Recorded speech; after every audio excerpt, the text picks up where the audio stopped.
Olá, meu nome é Márcio Teixeira, seja bem-vindo ao meu canal do YouTube. E hoje eu vou falar os ritmos que não podem ter na igreja.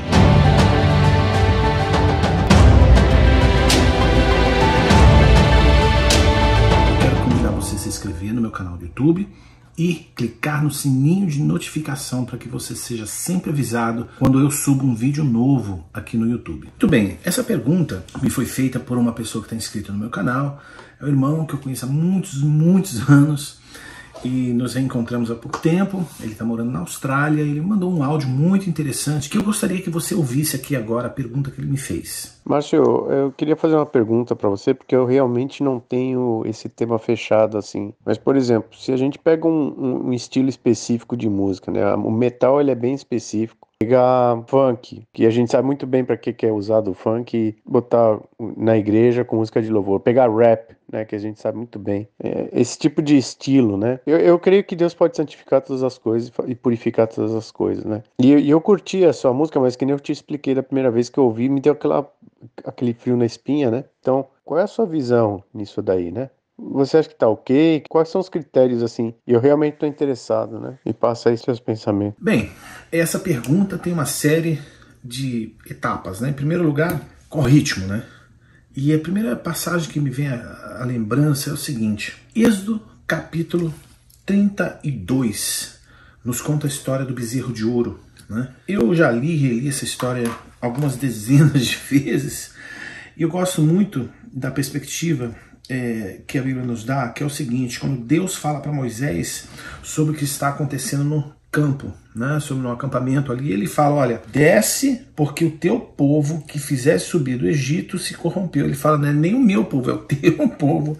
Depressa se desviou do caminho que lhe ordenaram, fizeram para si um bezerro de fundição, perante ele se inclinaram, se ofereceram sacrifícios e disseram: são estes, ó Israel, os teus deuses, que te tiraram da terra do Egito. Ou seja, o povo se corrompeu, né? Aí Moisés desce, encontra com Josué no meio do caminho.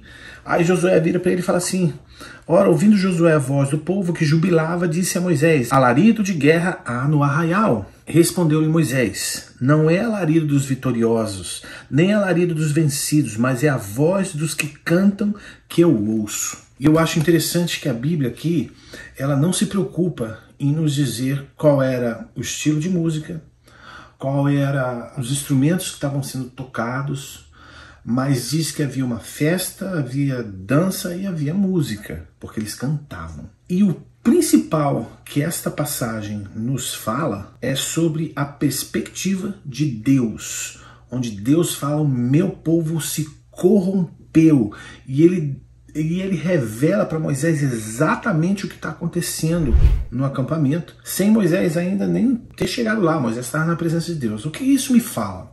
Me fala especificamente que Deus não está preocupado tanto com o estilo musical, tanto quanto ele está preocupado com o que há no mundo espiritual relacionado com o que está sendo cantado. Então, respondendo à primeira questão, alguns ritmos não devem estar no culto de celebração a Deus e ponto final. Essa é a minha opinião. Funk, jamais. A razão é que esse estilo musical foi composto, foi elaborado dentro de um contexto absolutamente diabólico. Eu fiz um vídeo no Satanismo da Música, número 18, sobre a história do funk, o que acontece, o mundo espiritual, quais são as entidades espirituais que ali existem, a célula rítmica. Então existe um contexto pesadíssimo por trás que corrompe a mente de quem está ouvindo. Ah, Márcio, mas pera um pouquinho, então você quer dizer que nenhum outro ritmo diferente? Pera um pouquinho, vamos por partes. Eu estou falando especificamente de alguns ritmos. Outro ritmo que não deve entrar na presença de Deus chama-se pisadinha, no Nordeste. Por quê? Porque todo esse ritmo criado gera em torno de uma ideia chamada imoralidade sexual. E o que acontece? Você não pode trazer isso dentro de um contexto onde a santidade de Deus é invocada através dos louvores do seu povo. É simples assim. Ah, você está sendo preconceituoso contra pessoas ou tipos de forma alguma. Eu vou mais profundo ainda. Ele me fez uma pergunta sobre o metal pesado. Com todo respeito aqui aos metaleiros crentes, o estilo musical tem que ser condizente com a congregação como um todo, não quanto você gosta de um determinado estilo de música. Mesmo porque existem determinados tipos e estilos de metal que são devotados ao mundo das trevas. Por exemplo, death metal, que são especificamente consagrados a Satanás. Então não faz sentido você querer sequer gastar o seu tempo de tentar convencer o contexto congregacional. Agora, existe um outro problema mais crônico, que é a questão dos tipos de instrumentos musicais. Porque existem tipos de igreja que não aceitam determinados tipos de instrumentos. Existem denominações que o louvor só é feito por instrumentos de orquestra, por exemplo. Qual é o certo? Qual é o errado? E existe um contexto denominacional que é importante ser respeitado. Então, eu como ministro de louvor, eu tenho que ter o cuidado e o zelo de trazer para dentro da atmosfera de louvor ritmos que não vão jamais tirar a atenção do foco principal, que é a pessoa de Deus. Aí você vai me falar, poxa, mas 100 anos atrás na igreja o contexto era diferente. Era muito diferente. O mundo evoluiu. Você vai continuar andando de Fusca?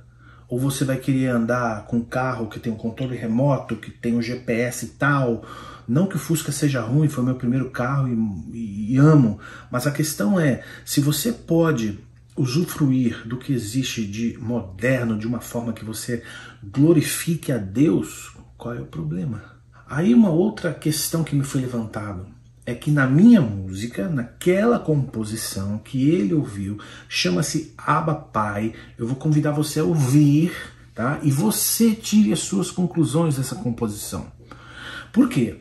Porque essa composição tem um contexto e eu como compositor, tá?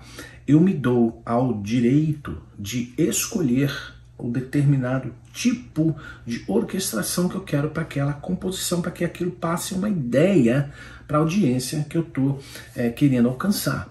Por exemplo, essa música específica da qual ele está falando, chama-se Abba Pai. Eu compus essa música quando eu estava passando um dos piores momentos da minha vida, que foi o meu desemprego. Logo depois da minha conversão, Deus me passou por um deserto horrível, horrível, chamado desemprego.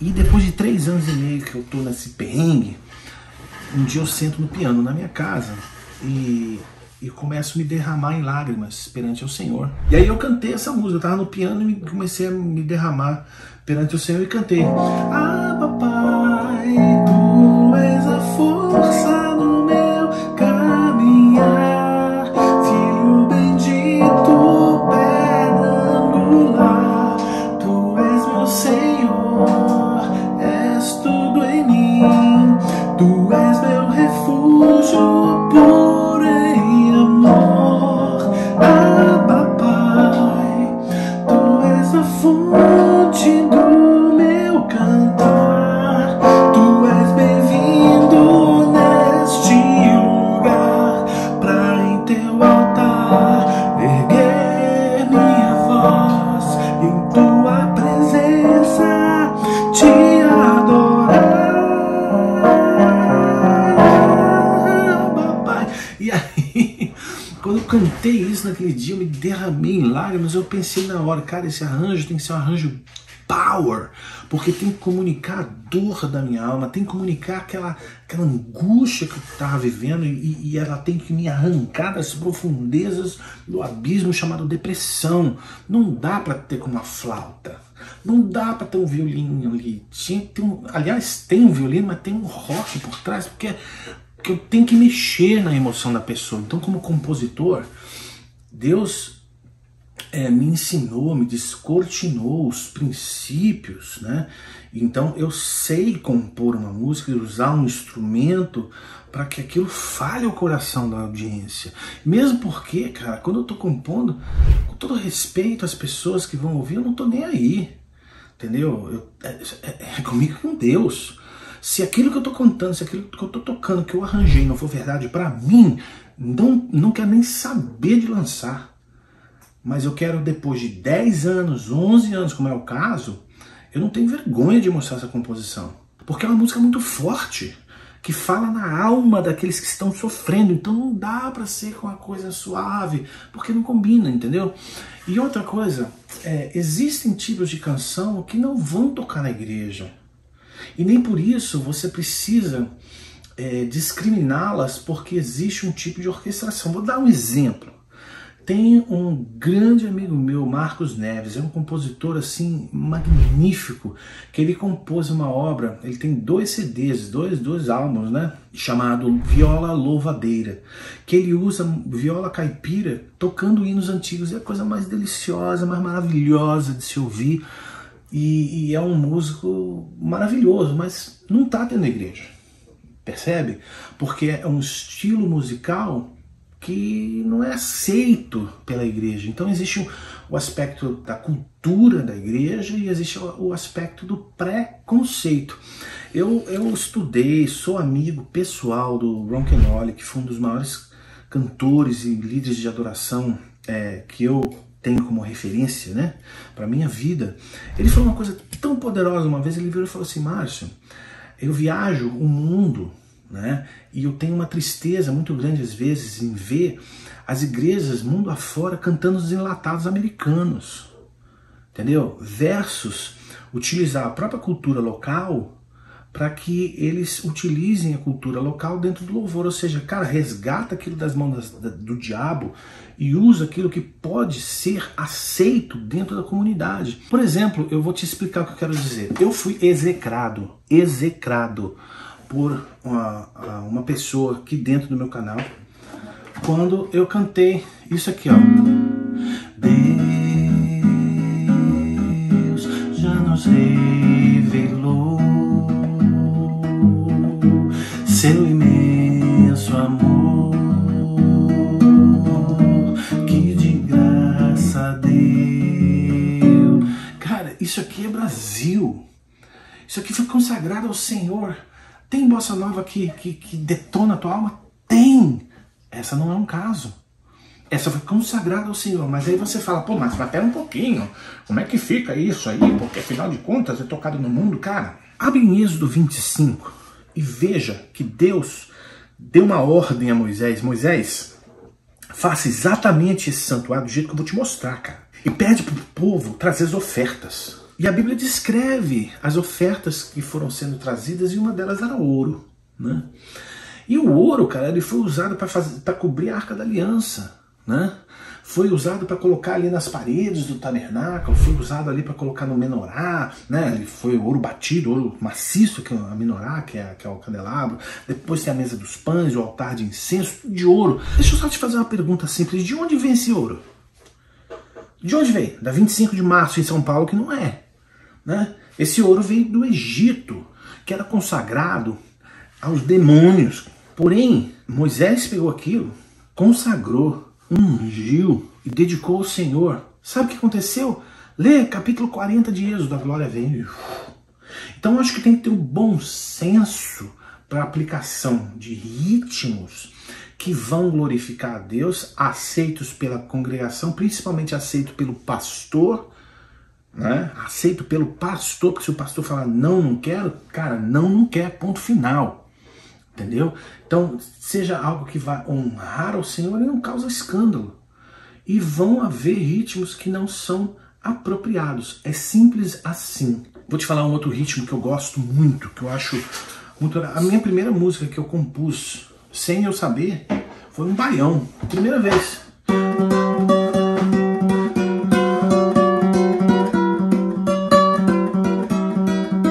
Eu lembro quando eu cantei essa música na reunião de oração que eu fui, as pessoas choravam.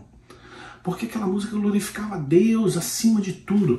Cada nascer o sol vem e aquece, seca o lábio a cada manhã. Entendeu?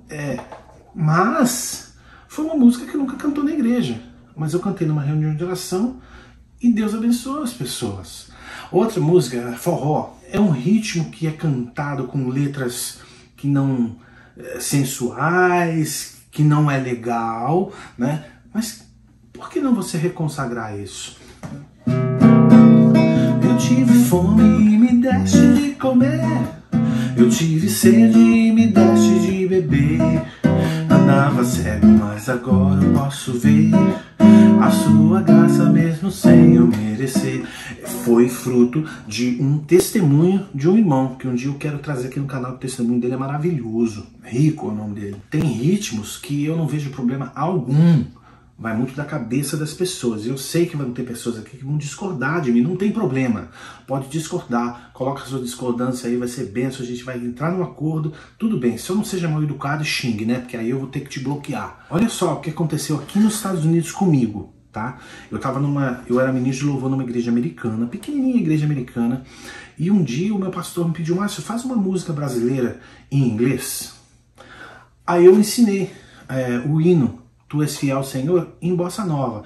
To great is thy faithfulness, oh God, my Father, there is no shadow of turning. Cara, terminei de cantar, terminou o culto, veio um missionário, tá? Ele veio chorando. Ele falou: cara, eu nunca ouvi uma coisa tão maravilhosa. E não querendo dar tapinha nas minhas costas, pelo amor de Deus, não se trata disso. Mas ele ficou tão emocionado de ter ouvido o hino em bossa nova que ele me pediu para gravar, eu mandei para ele, ele ficou feliz da vida. Cara, eu redediquei um ritmo que não se usa na igreja, abençoei aquela composição, abençoei aquele arranjo e dei para uma pessoa que tocou a vida dela profundamente. Então, vai de adequação, vai de contexto e vai do que o espírito por trás que está sendo tocado, entendeu? Então, esse é um tema extremamente controverso, que existem ritmos que não devem estar dentro da presença de Deus, isso é sem dúvida. E eu fiz questão de elencar um a um daqueles que eu acho. Ah, mas e blues? Cara, Amazing Grace, how sweet the sound. É comum nos Estados Unidos. Pode ser que no Brasil choque, mas é comum nos Estados Unidos. Então é uma coisa muito cultural. Agora, sabe uma coisa muito linda que eu vejo na Bíblia? Quando você lê em Apocalipse 22, logo no início: então me mostrou o rio da água da vida, claro como cristal, que procedia do trono de Deus e do Cordeiro. No meio da sua praça, em ambas as margens do rio, estava a árvore da vida, que produz 12 frutos, dando seu fruto de mês em mês. Agora presta atenção. E as folhas da árvore são para a cura das nações. Ali nunca mais haverá maldição. E essa cura para as nações é cura em absolutamente todos os níveis, inclusive a música. Então, ali eu creio que haverá uma cura total e não haverá mais maldição alguma. Ou seja, se há qualquer tipo de maldição e espírito ruim por detrás de qualquer tipo de ritmo que você acha que de repente poderia estar, mas não deve estar, ou ao contrário, não vai ter mais. Não vai ter mais, ponto. Né? Deus vai curar isso tudo. Outra pergunta que me foi feita: funk, rap, essas músicas que são mais da juventude, mais da galera, mais jovem e tal. Você acha errado? Cara, quando eu era mais jovem, eu ia em show de rock para ouvir música cristã, porque não tinha naquela época. Quando eu soube que tinha música cristã em rock, eu ia. Eu acho que é absolutamente aceitável e inclusive eu acho louvável que existam artistas ou pessoas ou grupos locais que façam esse tipo com letras. Eu conheci uma vez um rapper aqui em Orlando, um menino, ele falava os salmos em rap. Era uma coisa tão extraordinária, né? Que a juventude vinha, cara, aos pés do Senhor chorando, quando que a eloquência harmônica dos pianos que o pastor tocava não falava nada com aquela juventude. Então é uma questão de comunicação com o seu grupo final. Ah, mas aí você entra no lance do funk. Peraí, o funk especificamente eu expliquei. É completamente diferente. Não mistura alhos com bugalhos, né?